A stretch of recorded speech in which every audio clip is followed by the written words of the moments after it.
We're glad you're back for another Techstination interview. I'm Fred Fishkin, and joining me is the legendary technology writer and author Robin Raskin, founder of Last Gadget Standing and so much more, now founder of the Virtual Events Group. Hello and welcome, my friend. Thank you. Yes, we call it the VEG Group, Virtual Events Group, because most of it involves sitting in front of your screen and vegging out. Well, I'm so sorry for having you log on to Zoom again, especially in the morning. Have you kept count? I have not kept count, but I have had so much fun. I am actually astounded by the creativity that I've seen in virtual events, in family events, in teaching events this year. I think, I know it won't last like this forever, but there will be parts of it that will stay with us forever. And the bar, remember in the beginning of the pandemic, you just were, am I on mute? Are you on mute? I mean, that was the conversation. The bar has become so high. The other night was my daughter's birthday, and we had a mystery night where we each acted out parts of a mystery that you bought to support Broadway, but it was so wonderful. It was really well done. We had a great time. That sounds terrific. Well, first of all, Robin, I want to talk to you about the amazing job that you and your team did with Last Gadget Standing at a virtual CES this year. That must have been such a challenge. Again, we sort of had so much fun riffing on the fact that we were apart. So I missed having judges and a formal process and missed the live audience because we used to do the Last Gadget Standing by sound applause and we had no people there. So Jen Jolly and I made a fun movie where we actually just went all out primping for the Last Gadget virtual edition. So we tried on avatars and we tried on fake ears and we put on bubbles and we asked, who, our voice assistants to do things, and they kind of misfired. So we had a good time making fun of the pandemic and also bringing in these contestants from all over the world at all hours and letting people see a slice of their window of life. Hi, I'm here in Israel. Hi, I'm here in the UK. This is what my life is like now. And this is how hard it was to build a product this year. While all of these hurdles were there for you, I guess in some respects there are advantages to this, bringing people in from all over the world, people who may not, if it was in person, people from other countries wouldn't have been able to come anyway. But I mean, right. look at what you were able to do. So the numbers, in the best years, that ballroom in the Las Vegas Convention Center only held 500 people. And we did stream it one year on Facebook Live, but this year we had 5,000 people watching it. And that was just live. Now it still lives on. So the reach was really amazing. And I have to say, in terms of production values, it was just as hard. You, Fred, we worked on this where we had sound and audio checks and different equipment being plugged in. It was equally challenging in a very different way. Worked with each company to make an exciting movie, not an infomercial, to tell their story, to make it feel authentic and personal. And I think that's what we've learned during this pandemic, is how to use screens but still make contact. And companies really take the competition seriously. I mean, this is Last Gadget Standing. Winning that is a big deal. It is a big deal. And this year, the winner was Mojo Lens, which is the augmented reality contact lens that will still not be for sale for a while, but is well along. And so you will put it in your eye. Think about Google Glass that you put in your eyeball. You can get the weather, you can get the stock market, you can navigate through AR, but it will also help sight impaired people by defining objects, augmenting light. So it's pretty exciting product with a lot of potential. And they won, but close behind them was Orcam, the reader that can read your screen, which again, in a pandemic year when you were stuck with screens, was such a wonderful product to bring screens read to people with low vision. And putting this all together online, I suppose, is a perfect intro to what you're doing now, this new radical vegetarian organization. That's right. We're all about the vegetables. So I ran a company called Living in Digital Times and sold it to CES that in December of 2019, not knowing a pandemic was coming. Honest, I was just going to go on vacation and travel the world. But then the pandemic hit, and all of our old clients started to call me saying, what do we do? What do we do? How can we move things to virtual? And I became obsessed with the power of virtual and went to a couple of early events. The Web Summit, for example, was a fabulous event. And each week it seemed that these summits were getting better and better in terms of meetups, in terms of private meetings, in terms of learning things. And it also was a year where the arts and entertainment went totally online. So where else could you go to the Met Gala, you know, and the museum's fashion dinner? It was the opera. It was just amazing that you could enrich yourself so much. So I sort of, and then I started to do some research, and I realized there were 150 platforms to host events on. Just that, and so how's somebody going to go through all this? And those are just platforms like Hopin, Umbrella, and Zoom, and Blue Jeans, and they're not even comparable in some ways. Yeah, some existed before, but then again, what an opportunity for startups. Yeah, some existed before. Some were traditional live events companies that pivoted. Some put a bunch of tools together. Some focused on just trade show floors, for example. Some focused on just ticket sales, just fundraisers. So it became, this whole industry was just nation and growing really quickly. So I said, let's see if we can create a taxonomy that made it easy for people to navigate. So if you go to the virtualeventsgroup.org site, you see 150 platform reviews, which will momentarily be searchable by taxonomy that we've created, whether it's good for webinars, good for trade shows, good for networking. We've assigned rankings and ratings, tools that we've put into buckets so that if you're looking for a fundraising tool, you can find it. But the most interesting thing we heard from people was, just give us talent. We want to know who can do this for us. So we started a whole thing called Talent and Production, which is just companies that were in the TV business or in the events audio business who are now doing amazing things in the virtual space.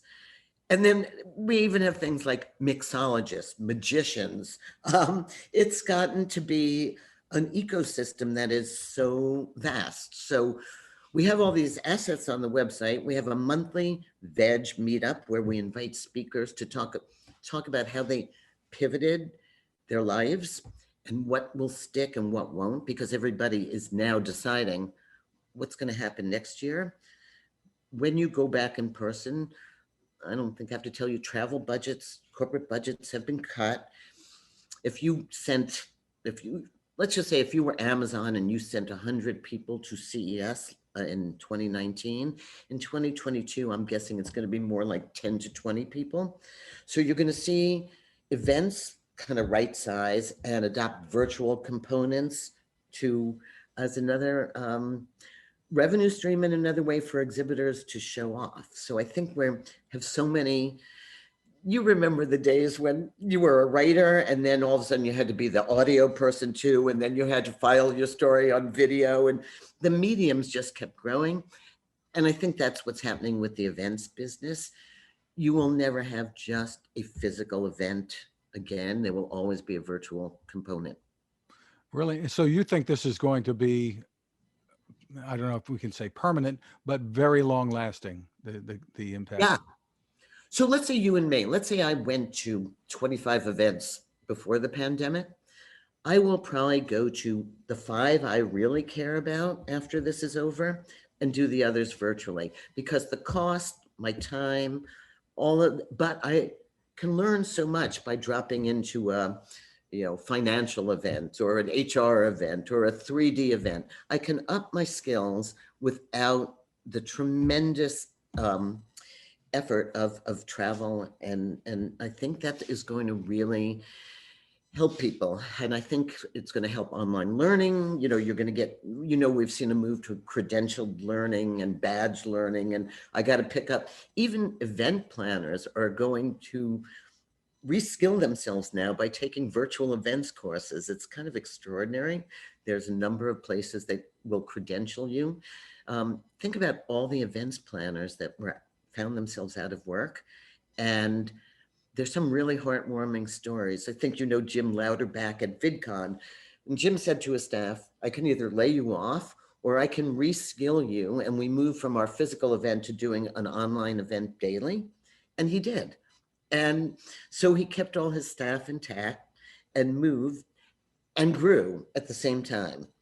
So I love stories like that. We have the Toy Association speaking at our next meeting, and they decided to have buyers' days to help their members. So Amazon would come in or Walmart would come in, and they would bring the toy vendors to them virtually and continue to do business. So these stories have kind of even though we don't have a toy fair in New York. Right, this right, year, which would have been this week, but business is still going on. And Sundance had more people participate in the film festival than ever before.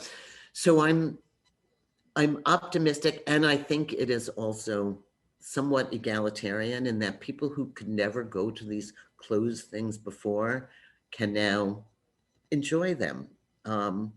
So I'm pretty excited about virtual events being here to actually stay forever. Not necessarily as the primary thing you do, but always a component of what you do.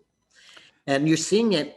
Look at like Marriott hotels, they're putting production centers at the conference centers now. So every conference center is building a TV production studio where you'll be able to have virtual and I call it IRL in real life, URL and MRL, mixed reality life, which is what I think we're heading towards.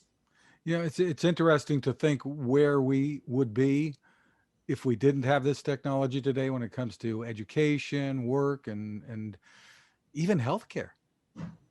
Yeah, just like you're right, telemedicine, it wasn't just like ZocDoc or Teledoc. Everybody was a telemedicine doctor. Every hospital was a telemedicine. So you saw technology accelerate, whether it was learning or health, retail.